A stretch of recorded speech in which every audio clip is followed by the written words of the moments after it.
I wonder if it's worth living now. They told me working 9 to 5 just to make it out, and not a dark night. Hey y'all, welcome to 2021. I don't even know if y'all saw me last year. I don't know if I posted any videos. I did record, but I just want to come on and tell y'all what's going on with me this year, what was going on with me last year, and basically, well, what's going on with us. And when I say us, me and Jimmy. So basically in June or July of last year, I had an extended period. Well, I think it started in May. I had an extended period. And if you haven't already watched my video about, I think I called it my hidden secret or something of that nature. Basically, I was telling you that I have PCOS and I was venting because there's millions and millions and millions of videos. And you could go online and Google to see what PCOS is, polycystic ovarian syndrome. So me and Jimmy have been married for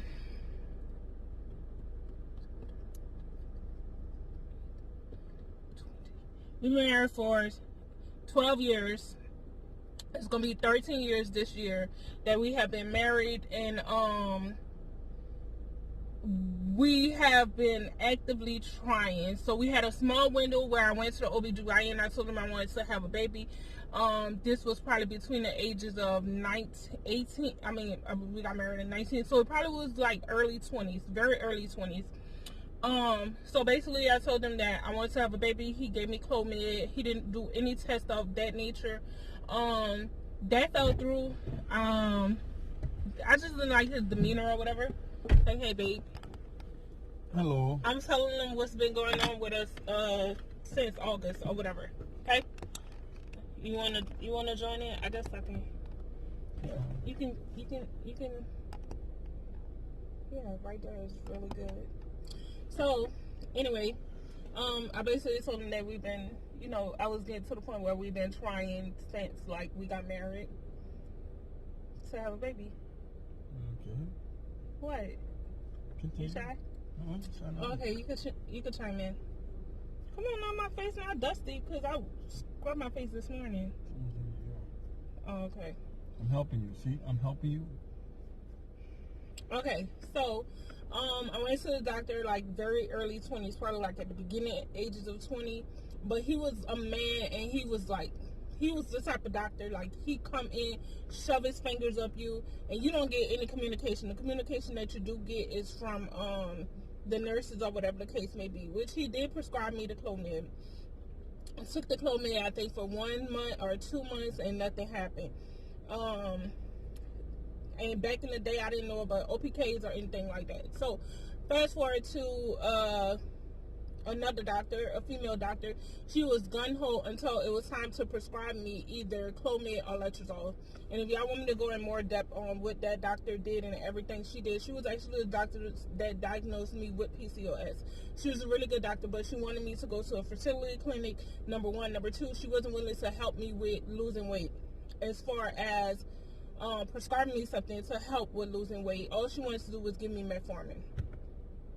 Metformin may help some people lose weight. It may not help some people lose weight. Everybody is different. Point blank, period. So fast forward to me finding a new doctor because I went through a period of where I was spotting. I went to her. She told me she wanted me to get back on the Provera. She wanted me to get back on the metformin. Okay, yada, yada, yada. So I did all of that, and then I just got to a point where I wanted to focus on my weight loss and try and lose weight. So I went through a period of fasting. I went through a period of juicing. All of those were successful, but the minute I stopped, I gained the weight right back. Literally right back. So let's fast forward to me having spotting. I think it was damn near 2.5 months that I had spotting. It was a full 2 months, maybe like 2 months and a week or something of that nature, that I had spotting. So that was in May of 2020. Come around July, I was just like over it, and I was like, I'm going to find me a new doctor.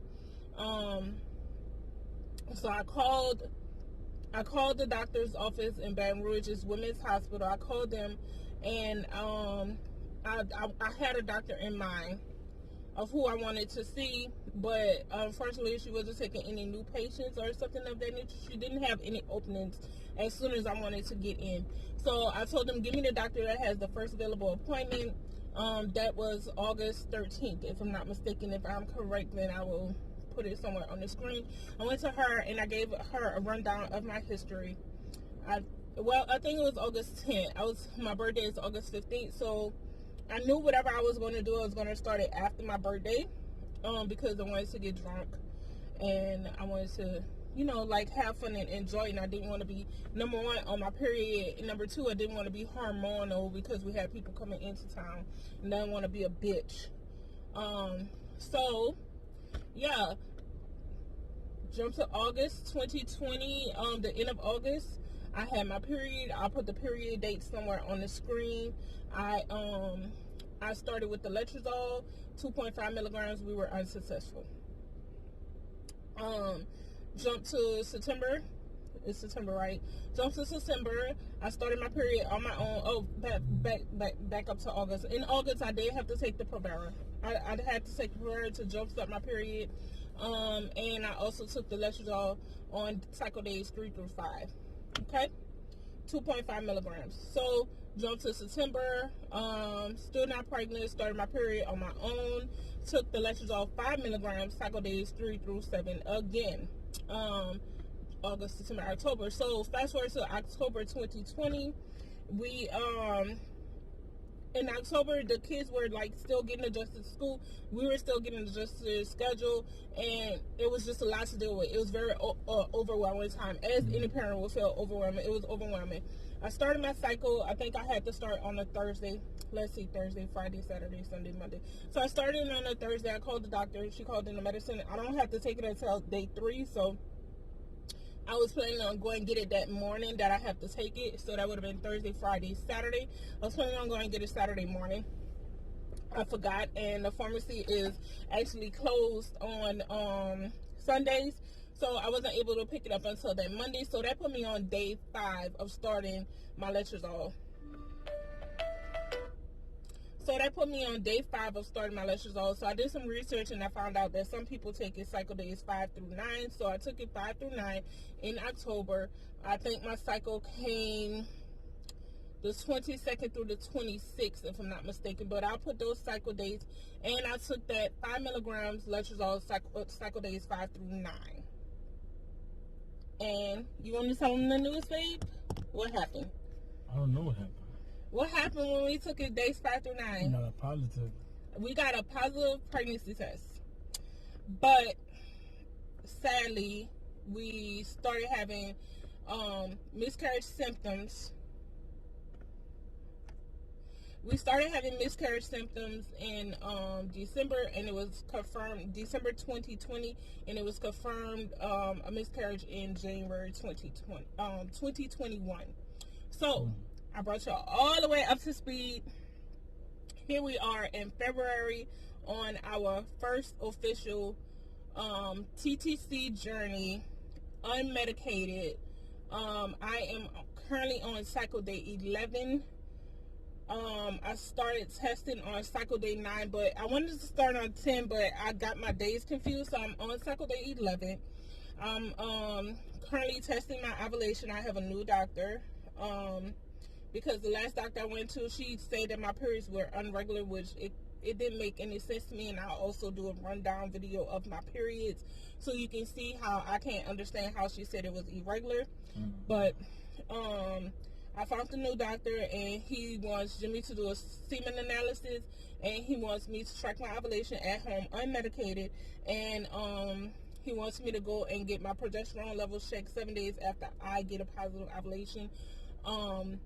Because he wants to see if in fact I'm ovulating on my own, which we know I'm not, but he wants to see himself if I'm ovulating on my own, and I'm going to keep y'all updated. So basically, I'm on cycle day 11. On cycle day 9, or it's either cycle day 9 or 10, I had creamy cervical mucus. And the way I check my cervical mucus is I just use my finger right now. Or or I get him to do it. Mm-hmm. Or I get him to do it. So that's the way I check it, and I, look at my finger. It's TMI. I don't want to put all that out on video, but I look at my finger and I see. No, I don't want to check my cervical mucus and then show him. What? You gonna do that? Women check their cervical mucus all the time. Wow. No, video. I'm not saying they do it on video, but I mean, it's got in order for pictures to be posted on Google, then someone has to have done it. Okay, so I checked my cervical mucus. Well, I wasn't trying to check it because I'm really trying to do my BBT, which is basal body temperature, every morning at 5 when I set my alarm, and I'm also doing ovulation strips. I know overkill, whatever, and I do my cervical mucus whenever I'm in the bathroom and I wipe and I see, it's not just, regular on the tissue paper. So I checked it and it was creamy, like school glue type-ish. And then this morning it was kind of like watery, but it wasn't sticky. And you want to be able to put it between your fingers and do this, and it stretches. So you want that egg yolk. So mine is, watery mixed with a little creamy. We have been baby dancing. We were supposed to baby dance yesterday, but we didn't. But we're not putting too much pressure on ourselves, are we, babe? As far as for baby dancing. No, we're not. Do you feel like you're pressured? No. How do you feel through this TTC journey? One day at a time. That's all I can say. And I just want to say that I appreciate Jimmy so much for being so supportive, so patient with me, because throughout this entire TTC journey, throughout our entire relationship, I'm sure people may have been, and when I say people who are around us, family mainly, may feel like, it's, the man, he can't make babies, but it has been me. I have PCOS. We just getting Jimmy's sperm check because the doctor did request it, and he wants to make sure that he doesn't have to work on both issues versus just working on my issues. So that's what we have been doing. We are actually headed to the doctor's office to pick up the semen analysis paperwork, and we're probably going to do that next week. And yeah, that's what we're doing. So I just wanted to come in and officially say, hey, hi, hello. You want to say Shout out to all my fans out there. I'm still hanging in there. Happy New Year. Yeah, Happy New Year. Because we haven't seen y'all since 2019, I think is the last time I uploaded a video. It's been a while. So yeah, I'm going to try and be consistent. My channel will slightly transition over to being the TTC channel, because I don't do anything. I literally do nothing. I'm with the kids majority of the time, and Jimmy is at work majority of the time. Jimmy is joining, so we're going to close out this video, and we'll update you guys on a weekly basis on what's going on with our TTC journey to becoming a parent, journey to becoming, making our family expand more, meaning our family right here, because we already have big families around us. His brothers and sisters already have children. My brothers and sisters already have children. So, who don't? Oh yeah. So not all of them. The babies don't. Well, yeah. Okay, but anyway, we have a family full of children.